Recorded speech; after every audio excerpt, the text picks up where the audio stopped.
So in this slot, Dan Allen was supposed to do a talk about documentation as code. So he weren't able to come to Europe. So I'm stepping in for him. It's a different talk, but it's around the same kind of topic, which is documentation as code. Well, is there sound?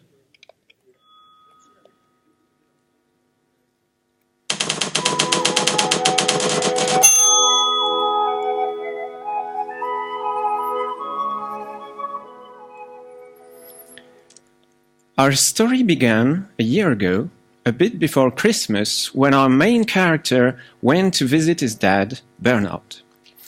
The discussion starts around a good warm coffee. Oh, you already set up your Christmas tree? Nice. His dad proudly shows off his new fireplace. As you can see, it's the best. Blah blah, lots of heat. Blah blah, big logs. Okay, and apart from that, what's up, Dad? Well, I started my new book. I started working on it a few days ago. Oh, great. What is it about? It's about longevity and life expectancy. So I sent my first chapter to my editor, and I just received the first correction. Our fire main character is intrigued. Okay, so how does this work with your editor? How do you collaborate between the two of you? Well, I write my chapter in a Word document, and then I send the file via email, and then she sends it back to me. Okay.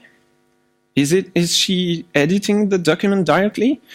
No, not really. She's using, revision marks to correct my typos and mistakes, and the comments to ask questions. I just have to accept and or decline the corrections and take care of the feedbacks she gives me. It doesn't seem like it, but it takes a lot of time, At this very moment of our story, an inner force awakens in our hero. He can't help it. The phi zone of his brain is acting like crazy. Last time it was in 26 for Christmas. Seeing i6 dominating his parents' computer, he had to free them by installing Firefox instead. This time, his father is endangered by writing with Microsoft Word. Sorry. But also with collaboration via email. A new challenge arises for our main character, showing his right way to his father. So, welcome everyone. My name is Hubert Sablonnière. I'm a web developer, and today I want to talk about documentation as code and about my dad. So, documentation as code because after working 1.5 years with Dan Allen at OpenDevice, I got infected by the documentation virus. We helped a lot of clients moving to that kind of concept, documentation as code, and the general idea is just to treat your code like your documentation, or to treat your documentation just like your code. And it's actually an approach that you can also apply on many other kind of materials, learning materials like articles, books, trainings, conference talks, etc. I also want to talk about my dad because, there's a real reason to use him as an example, not like all the articles and presentation, like functional programming explained to my mother. Oh, she's a woman, so I'm really sick of that. And being named Hubert, it's not always easy to step ahead from that. So I'm talking about my dad because apart from his job as a medicine professor, he's a bit like us. He has side projects. So since 2010, he shipped 6 popular science books around hormones, brain, etc. So he's a bit like us, but not really. He's not really a geek, after all. He uses his laptop just like everyone else. He's using Word just like everyone else. And so is the perfect example of the person agnostic to this concept that I can explain to the concept of docs as code. So that's really why I was curious to learn more about the way he works on his book. And let's be honest, I was really excited to explain to him the way we work on documentation, the way we maintain it, etc. So the first topic I addressed was writing.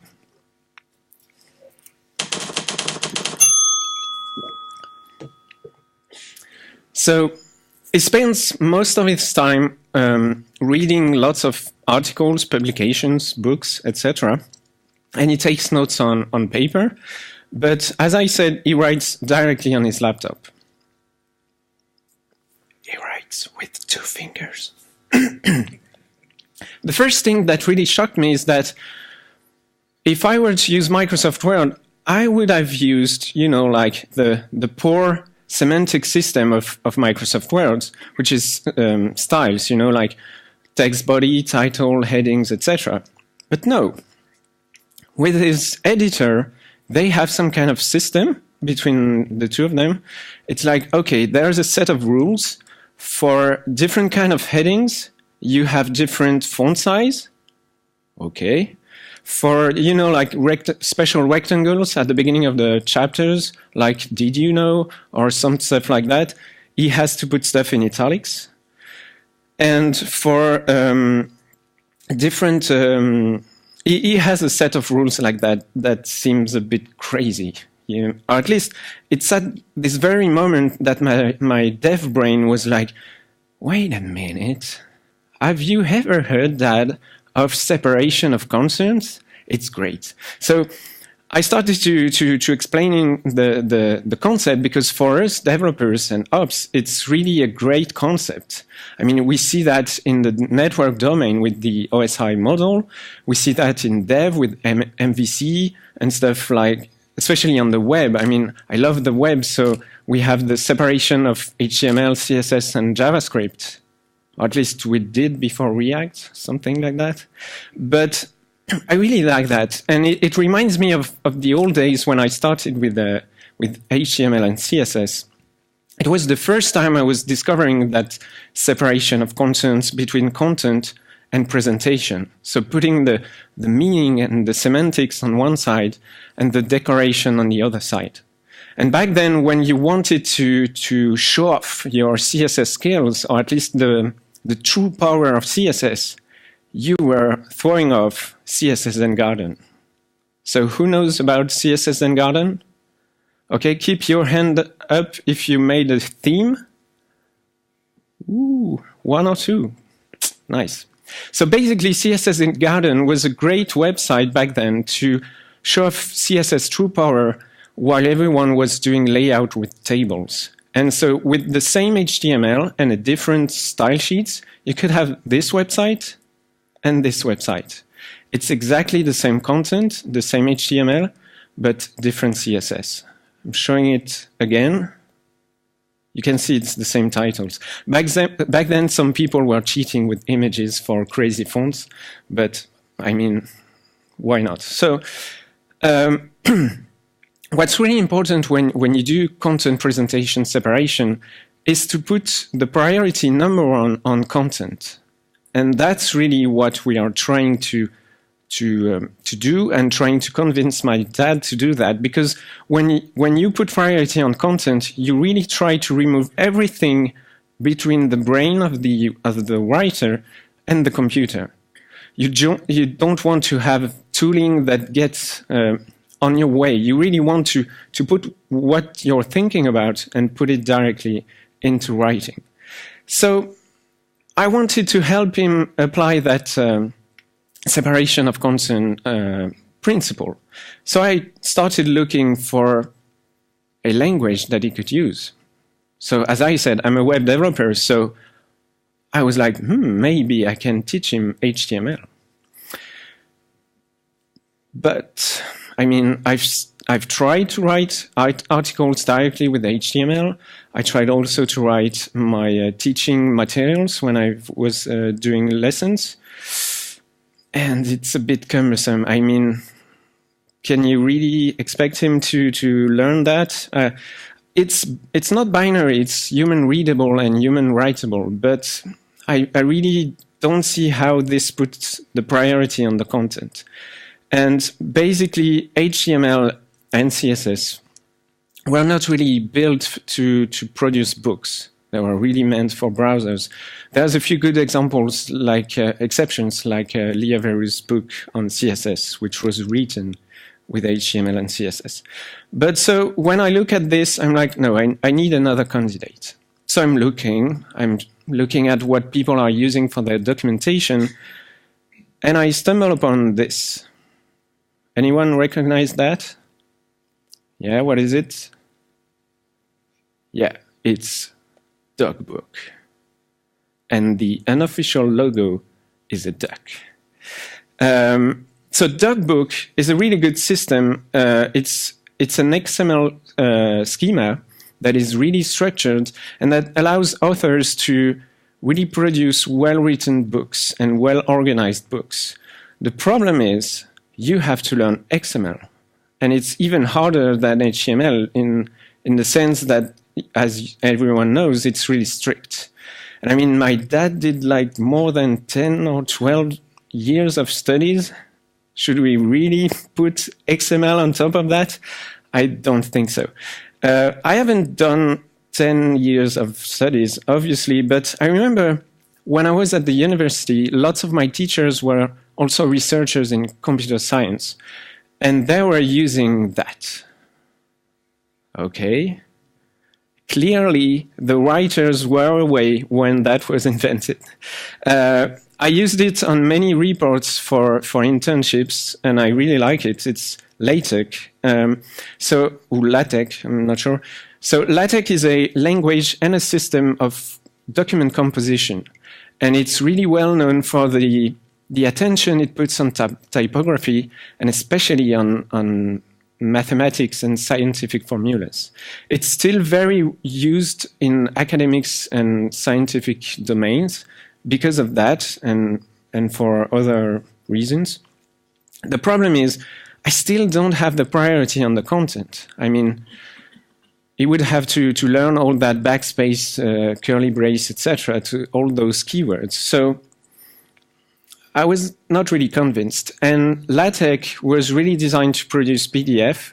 So that could be something he's looking for, but you don't have other outputs, type of outputs. So what do I do? We saw lots of solutions that really do separation of concerns, but they don't really put the priority on the content. And I think this needs to change. We need something different, something simpler, introducing this. Okay, I was expecting a bit more reaction. Let me try again. Introducing this. Yeah, okay. Thanks. So when I look at that, I'm like, yeah, my content are breathing. There's not much anything around my content. They are really king in that realm, you know? If you look only at the text, it's just that. I mean, the difference is really, really subtle. If you look only at the markup, what's around my text, it's just that. Okay, I made this example, so it's a bit cheating, but it's really to show you how simple it is. So this is AsciiDoc. It's a language that was created in 2022 with a compiler in Python, and it was really designed to put the priority on content, so anyone could really focus on what they are trying to write and trying to share. And so my father, when I showed that, was, okay, but this seems still to have a few characters I need to learn, etc. Won't this be a bit complicated? So because he was a bit afraid, I started to do a demo, so I'm going to do a demo. So here I'm using the Atom editor. There's also plugins on other types of editor like IntelliJ, VS Code, etc. But Atom is one of the best plugins that exist for AsciiDoc. So I'm gonna go full screen so it's easier to focus on what I'm doing. So first, I just want to show off the paragraphs. I mean, a paragraph is dead simple, right? But what I really like in AsciiDoc is that to create a paragraph, you just need to have a blank line. So that means the new line I have here after the first sentence and before the second sentence isn't meaningful for the output. So as you can see here, it's the same paragraph. And that's really nice because if I write another sentence, okay, it's really in the same paragraph. So when I was doing that, my dad was like, "Are you really writing a sentence per line?" And I was like, yes. And it's awesome.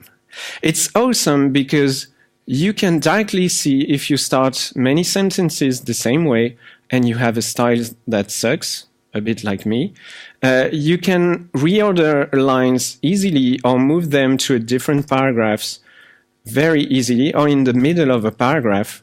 And that's really something that when you try it, when you give it a try, after a few hours, you're like, hey, that's nice. So small detail. And if you just want to do different paragraphs, again, you just have to have a blank line like this. So next example, yeah, whoa, no, okay. So the headings, you just have to use equal signs. So one for the document titles, as many equal signs for the depth of for the level of your heading of this heading of your section. So it's like really, really simple. Then you have the list. So you have ordered list, unordered list. Ordered list are using stars, unordered list are using dots. What I really like, again, is that because it's just text, I can reorder them quite easily. It's not like in Word where I'm doing bullet list, you know. I'm doing enter because I want to do a new paragraph. Word is like, okay, you want to do another bullet list. I'm like, no, I want to do a new paragraph. But just press enter twice. Okay. Just have to fight again. And with that, I'm just in my IDE, so I know what I'm doing. And I really like that. And it's a small troll also. So simple formatting. Bold is stars. Italic is underscores. Keyword like programmatic keywords we use in technical documentation is backticks. And you can also use pound signs. So if I just use hash signs like that, it's generating a mark tag in HTML. And then if I had this, I can just do custom types, you know, like I would have two sets of keywords and I would just have to mark them that way. You have really simple keywords for multimedia, and it's very, very consistent. It's always keyword, one or two columns, depending if you are displaying a block or an inline something like an icon. So here it's inline. So always keyword, column, some type of URI, and then options between square brackets. And it will always be consistent. Anyone knows how to do a link in Markdown? Yeah. It's always like question mark, parentheses, square brackets. Which order is it? Here it's simple, keyword, column, URI, options. Again, I'm trolling a bit, sorry. Then I showed him a more complete document. So if you look at the output, you just have everything you need for your book, Dad. So you can just change the quote author or anything. You have stuff that are really interesting that don't exist, for example, in Markdown, which are admonitions. So here I have a note admonition that is inline, and it creates this kind of rectangle with an icon that I can customize if I want. But it's a way for me to just say, this is just a note, or this is something really important. And of course, we have what we need to do code samples formatting and showing off code samples. Okay. So one small detail he was interested in was the roles. So I mentioned role with the pound signs on inline stuff, but you can also do it on blocks. And for him, it's really interesting because when you read a technical book or when you read popular science book on medicine, just like his, you often have, rectangles with "did you know" or important stuff to read, etc. to go further. And I was like, you would just have to create new sets of rules with your editor, and I would say cleaner rules, and just agree on some keywords, just like "did you know," and that would produce a rectangle that you could customize and style as you want in PDF, in HTML, etc. When you do a block, it starts with the stars. You can do a block inside it, small detail. Show that afterwards. So when I showed everything about that, he was a bit interested, a bit intrigued, I would say. What's really important, as I just said, with subblocks is that everything is aligned on the left. And compared to stuff that are indented, like maybe HTML, XML, etc., or the way that Markdown does code samples where you have to indent stuff, I really think it's easier to work with. But again, you'll have to try to be convinced or not. So when I showed him everything, he was, okay, but there's no WYSIWYG on your stuff. Okay, so obviously he didn't say that because he doesn't know what it is. But that's often a question we have when we show off lightweight markup language like Markdown or AsciiDoc. And I would say, is it really a problem? I mean, as I explained, most of the time, at least when I'm writing with Word, it's fighting against me. I really prefer to have this, and if anyone worked on a CMS, everyone knows what kind of WYSIWYG system can output as HTML, and most of the time it's like, oh, it's complicated. So I would phrase it a different way, like my ex-colleague would say, Dan Allen. It's not what you get is what you get. What you see is what you get. Is you get what you get. So, as I explained, we have everything we need in Atom or any other editor, and that's really nice. We have color, syntax colorization. We have instant preview that could replace WYSIWYG in a way, but again, you really have to get used to that. And with the plugin, you have helpers like auto-completion for keywords to insert an image or stuff like that. So to write docs, a few code practices we need to apply. The first one is don't repeat yourself. So that's something we are really used to, and in AsciiDoc, you have a great way to do that by using two things, includes and variables, which are called attributes. So here I have an example of a fake blog article. So it's a bit dated, as you can see. So what's really popular these days? Okay, maybe AngularJS. Okay, so now it just changed. It's Angular 2. Okay, what's nice is that using that kind of variables, I can really update my stuff with my toolings very easily.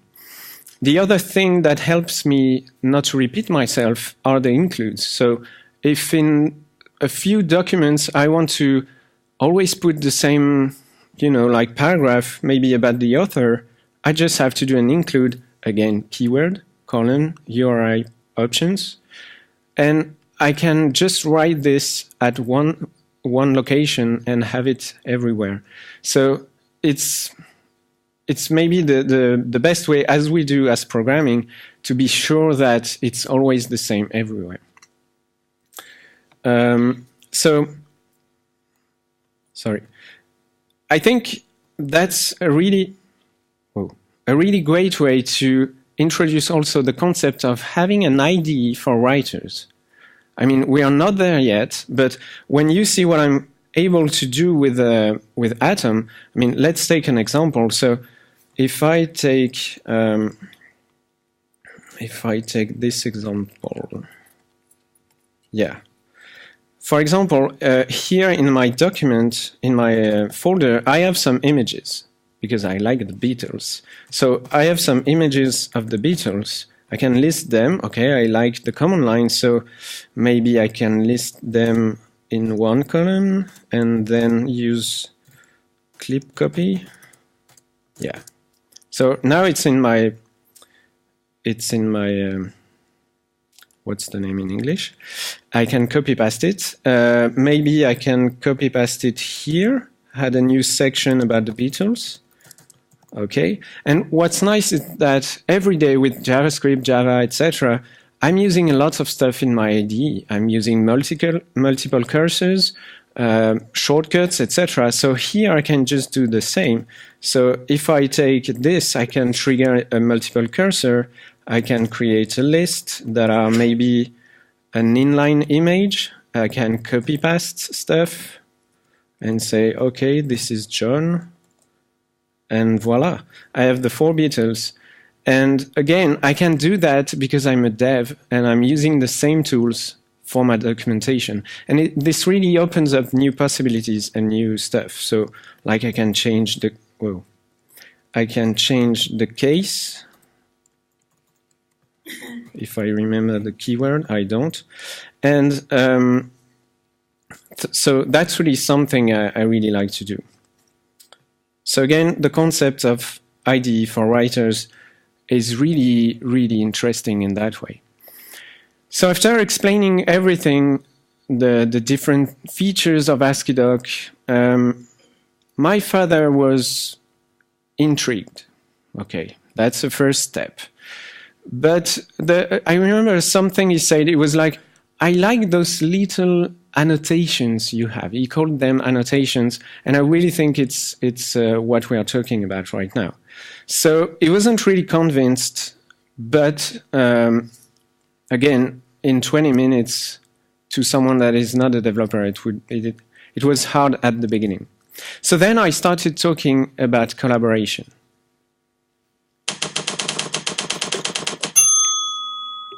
So as I explained just before, the process of collaboration with this editor is a bit, at least to our point of view, it's a bit strange. So I was convinced I could explaining how we are collaborating between each other in a developer team. So I was like, I need to teach him Git. Yeah, no, not really. At least it's not really a good idea. So what I tried is to explain Git with a few images, with a few examples, etc. Because what's nice with AsciiDoc is that it doesn't come with, like many CMS or wikis, with its own collaboration, history management, etc. It's just plain text files. So to do collaboration, it's great. So really, Git loves AsciiDoc. And for that, I want to share an anecdote I shared with my dad about collaboration. So I was reading an article on Remy Sharp's blog. So if you don't know, Remy Sharp, he's great. He's doing a conference like tomorrow, but it's in Brighton, so it's a bit complicated to get there by tomorrow, on web development, and he's maintaining JSBin and NodeMon. So he wrote an article, I was reading it, and then I was like, interesting. Remember, are humans. So I'm not British. English is not my first language, but it really looks like lyrics from Daft Punk, right? Or at least it doesn't feel natural or normal. So I was like, maybe I can suggest a small edit. So I looked at the top of his article, and next to the title, there's an edit link. So I clicked on it, and I showed to my dad, so GitHub is like this website we use as developers to collaborate. And when I click on edit, I can propose to that guy a modification. Whoa. In his brain, it was started to be a bit crazy, like, can you do that? So I showed him a bit just like a wiki. I clicked on the small pen, and I was editing the document, so I just added a few words for the sentence to make more sense. And I proposed my change. And I was like, you know, that is a pull request. That is a way for me to say to Remy, I changed something on your article. Do you want to accept it? And that's an idea that he was excited and afraid of, you know?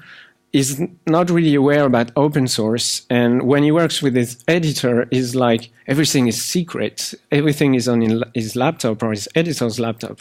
Having a book written in the open or a blog that way seems a bit crazy for him. But I was like, really, this is really great. In pull request, you have a discussion. You can say, okay, I want to change this on a paragraph, etc. You can see commits, so it's some kind of group of modifications, and you can see what has been changed, or at least what is the proposition of change. And I was preparing a small surprise. I was like, okay, so as you can see before and after next to each other. You can see it above and below. And then I was like, and check. You also have, you know, like just like Word, like revision marks. So in this case, we only have two words in green, but you know what I mean. So we have rich diffs in Markdown or AsciiDoc on GitHub. And he was like, yeah, but I prefer that. Oh, that. And I was like, okay. You prefer diff, like side-by-side diff? You're starting to be a developer, maybe. But really, he was really preferring that. And if he had a tool to show the differences like that, he would prefer that.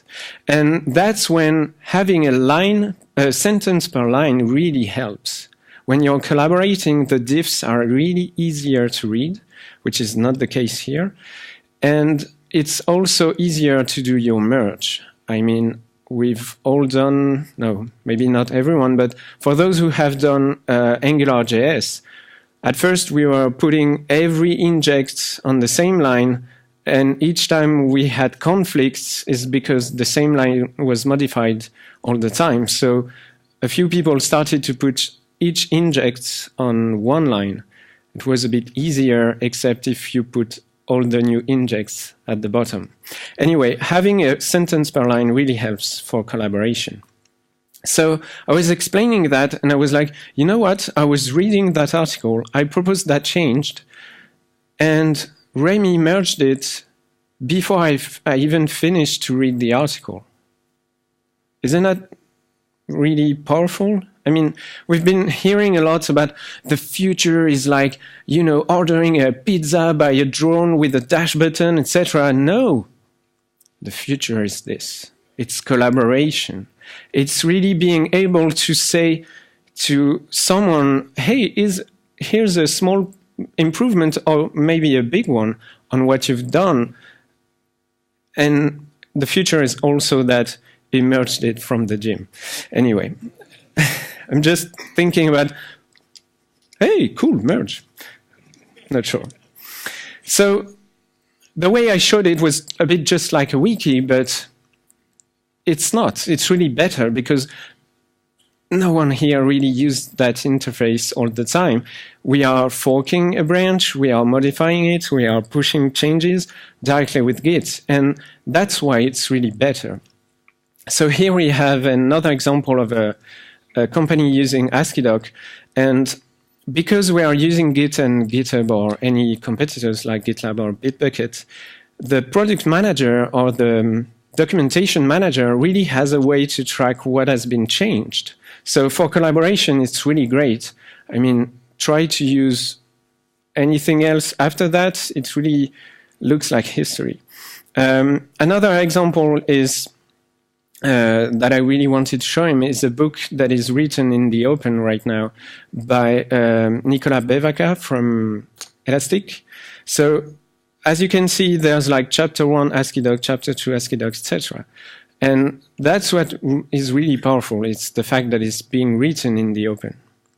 So on collaboration, some code practices, you need to use Mantis. No, you need to use another one, but you need to use an issue tracker.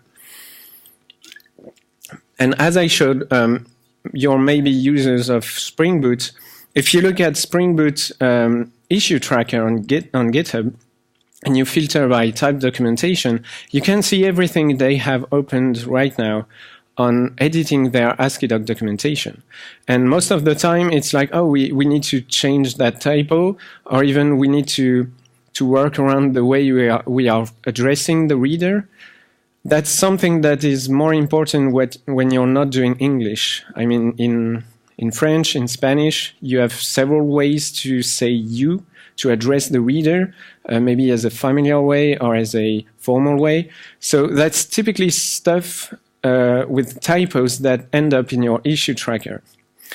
You will be collaborating with pull request, as I just said. So here you have an example, just like I showed. And what I really like is the fact that you can really have the same process with the conversation around a change. Especially in this case, on Spring Boot, they are like a giant conversation for one commit and just not that big of a diff. So instead of code reviews, you're going to do content reviews. You're going to be sure that all the content of the documentation, it has been written just like it would be one person, and it's consistent around the whole documentation. And the last thing I explained was the concept of branches. So I was like, it's a bit like when you're sending your chapter to your editor, you can't really edit your copy on your laptop because with Word it's complicated. We have branches, and we use that all the time on our code. And on documentation, it's just the same, and it's really great. So the last thing I discussed with my dad about was the publication.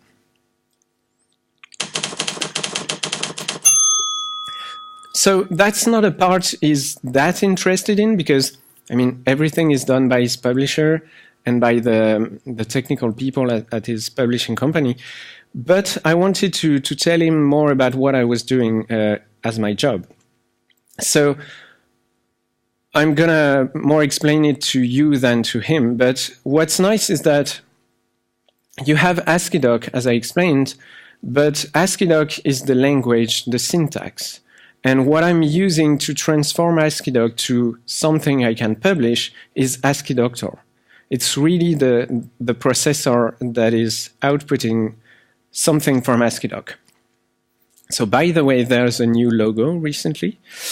So with AsciiDoctor, you're putting an AsciiDoc file into it. Or maybe you put like multiple AsciiDoc files, because as I said, you can do includes. So you can include another AsciiDoc small part, or you could just include some parts of a Java file or a source XML file inside your documentation to just show off examples. And when you put that into AsciiDoctor, you'll be able to output, obviously, PDF, but also HTML, EPUB, DocBook, and also presentation. So, for example, that presentation was written with AsciiDoc.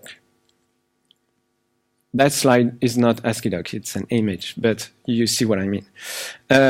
So what's really powerful with that is that the possibilities of the output are really rich. And it's just because inside AsciiDoctor, you have an AST transformation, so an abstract syntax tree. So when you give it your AsciiDoc, it's able to see which kind of keywords you used on which line, etc. And it's able with that to produce many kinds of outputs. As I said, there's a consistent way of using keywords. And because we have an AST, you'll be able to do many things as a coder that you like on your content. So there's a way to do some kind of extensions, and because you have that keyword system, you can create like It's an extension that already exists, but you could create an extension called mention. So mention colon something and options. And that would generate in HTML that kind of HTML, that kind of output. It's not that revolutionary, but it's really that kind of small stuff you would be able to add on your content and stuff that are really specific to your business. Another example we did recently was to create a system of locating documents, to locate links. So if I want to link the document that is inside a module, inside a component, inside my whole documentation, and I want to directly link to the documentation of this page on version 3.6, if I were to put directly the final href, it would break easily. And so what we created for our clients is just to reuse the xref keyword and to tap into the AST processing with the extension system. And we were able to verify that this page exists and to produce the correct final href. So that's really, because we are using AsciiDoctor, we can put our finger inside the gear and say, okay, at that point, I want to do something. And being able to list every link you have in your documentation, every internal link, is really powerful when you have like 5,000 pages. Just look at the number of pages you have on the whole Spring ecosystem. It's really big. So for everything that relates to AsciiDoc and AsciiDoctor, I really advise you to look at AsciiDoctor website.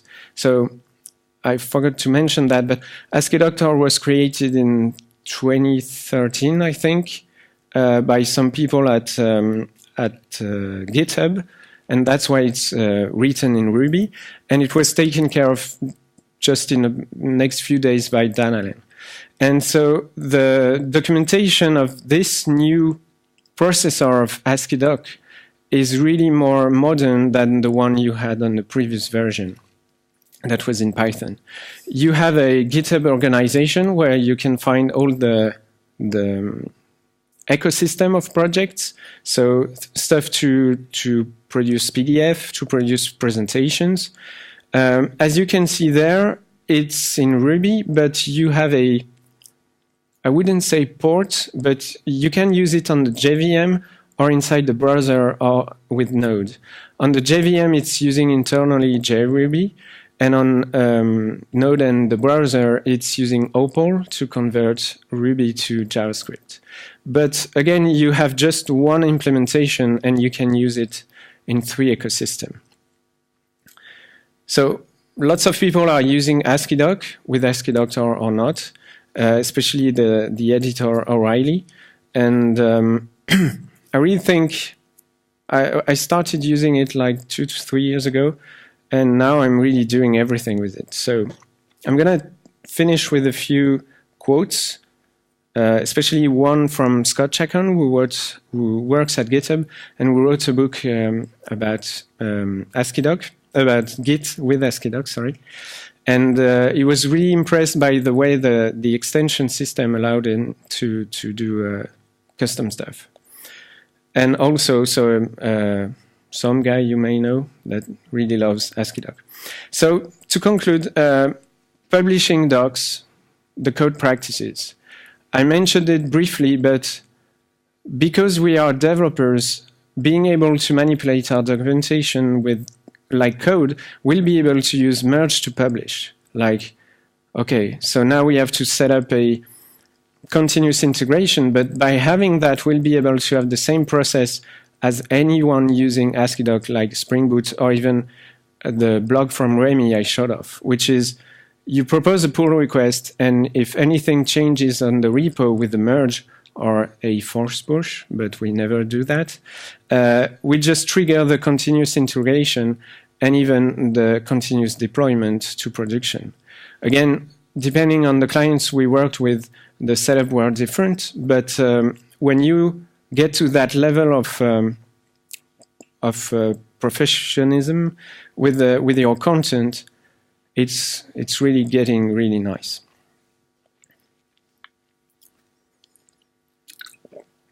So, while driving home, our hero was a bit disappointed. He was thinking about everything he just explained to his dad, and maybe it was too much information in a really short period of time. So, new tools, new concepts, new techniques, new words, new terms, etc. But he perfectly knew that his dad would continue to use Word and emails, right?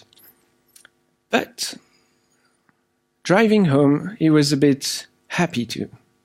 He was glad because he knew that he could convince you, the coders, because on everything I showed, you already have the tools, the IDE, the techniques, the collaboration tooling, the publishing spirit of DevOps, of having automated stuff, etc.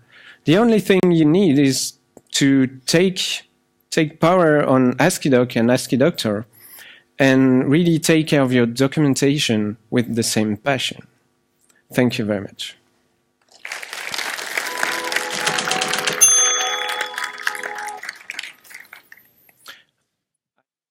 Whoa.